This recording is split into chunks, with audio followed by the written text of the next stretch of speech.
सांगितल्या पाहिजे. याला कीर्तन म्हटलं जातं. का म्हणजे आता राग मानू नका, परंतु किती विनोद सांगण्यानंतर देवाची प्राप्ती होईल. बरोबर, विनोद सांगून म्हणजे देवाची प्राप्ती नाही होऊ शकत. देवाची प्राप्ती जर करायची असेल तर तुम्हाला या देवाचंच काहीतरी सांगायला पाहिजे, देवाच्या भक्तीच सांगायला. बरोबर. त्याचप्रमाणे तुम्हाला सांगतो 5 सेवा, भगवंताच्या 5ची सेवा करायची असते. अर्पण, भगवंत काय म्हणत नाही मला तुम्ही हे अर्पण करा ते अर्पण करा, असं काय. तुम्ही पत्रम फुलम पुष्पम, तो तुम्ही एक फूल जरी वाहिलं, एक पान जरी वाहिलं, एक जलाचा थेंब जरी वाहिला तरी भगवंत संतुष्ट होतात. असं काय नाही, भगवंत काय मागत नसतो आपल्याला. तुम्हाला ज्याप्रमाणे भक्ती करायची, उलट भक्तांच्या इच्छेनुसार भगवंत देव आणि त्याची भक्ती आणि करत असतो.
भगवंताला फक्त वंदन करायचं, नमस्कार करायचा.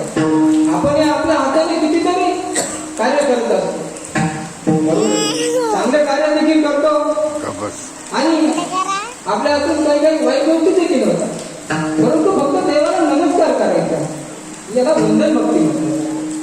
त्याचप्रमाणे भगवंताचं दास्य, सेवक म्हणून आणि भगवंताचं आणि आपल्याला काय असत नसेल ते आपण पाहतो. देवाच्या असंख्य प्रकारे आपल्याला भक्ती करणं, सेवा करता येऊ शकते. भगवंताची आपण आरती करू शकतो, भगवंताचा आपण देवाचा हरिपाठ करू शकतो, बरोबर, पारायण करू शकतो. आता ही तुम्ही जे टाळावर आणि एक प्रकारची भक्ती. त्याचप्रमाणे असंख्य प्रकारे आपल्याला सांगते.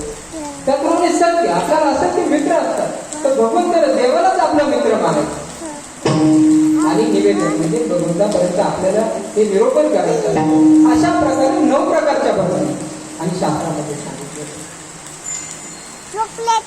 भावेन भक्ती भक्तीवेन मुक्ती बळवेन शक्ती बोलू नाही तैसे मी दैवत प्रसन्न तुरित उगारा निमंत स्थिती. ज्ञानेश्वर महाराज हरिपाठामध्ये सांगून होते, भावनेशिवाय भक्ती होते. तुमच्यामध्ये काहीतरी भाव, विश्वास, म्हणून तुम्ही हे कीर्तन. माझ्यामध्ये देखील काहीतरी श्रद्धा, भाव, विश्वास आहे देवाबद्दल, म्हणून मी कीर्तन भक्ती करतो. तर जीवनामध्ये असंख्य कार्य, कोण काय करतं, कोण काय करतं, बरोबर. परंतु भावना क्षण मिनिट तास महिने भावनेशिवाय क्रियाच होत. भावना असंख्य, दया, क्षमा, शांती, दान, त्याग ह्या भावनाच आहे. त्याप्रमाणे काम, क्रोध, लोभ, मद, मत्सर, अहंकार ह्या दुर्गुण भावना आहे. परंतु आपल्याला चांगल्या भावनेने भक्ती करायची, कारण भावेशिवाय भक्ती होऊ शकते.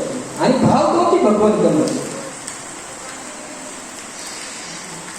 भगवंताची जर आपल्याला प्राप्ती करायची असेल तर आपल्याकडे काहीतरी भाव पाहिजे, श्रद्धा, विश्वास पाहिजे. कारण कबीरदास म्हणून गेले, मोको का धुंदो मैदू विश्वास, ना तीरथ में, ना पत्थर में, ना मंदिर में, ना जल में, मोको का धुंदो मैदू विश्वास. विश्वास असेल तर सगळ्यात आहे आणि विश्वास नसेल तर पुढे. श्रीकृष्ण देखील सांगून गेलेले, मनुष्य लोक भूषण, मनुष्य लोक माझा वैश्य, परंतु अज्ञानामुळे. श्रीकृष्ण हे जगद्गुरु म्हटलं जातं. त्यांनी आपल्याला गीता सांगितली त्यांना, आणि तो आपल्याला, आपण गीतेला धर्मग्रंथ माना, बरोबर.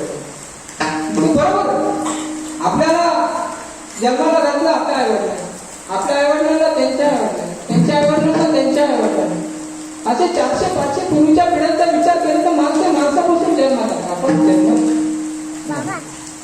म्हणजे पूर्वीच्या पिढ्यांचा विचार करता आपले सप्त ऋषीपासून आपल्याला ब्राह्मण सांगितलं होतं तुमचं गोत्र काय, कोण कौशिक म्हणतात, कोणी बरोबर आहे. म्हणजे आपण हे सगळं देवाचे, परंतु अज्ञानामुळे आपण विचारतो. म्हणून पुन्हा आपल्याला ज्ञानाच्या प्राप्तीसाठी कीर्तन असेल, काही प्रवचन असेल, पारायण असेल, हे देवदेव हे करायचं असतं. बरोबर आहे.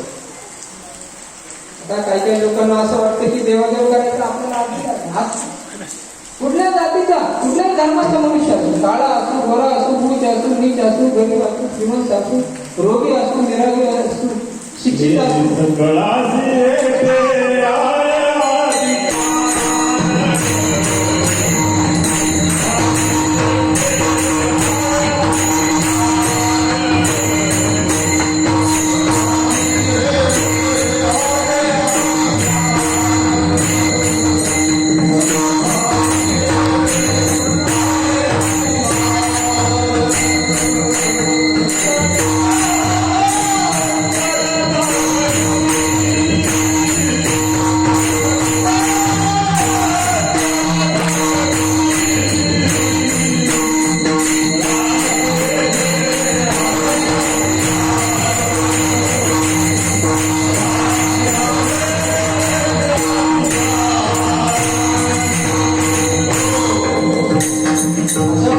सगळ्यांना अधिकार आहे.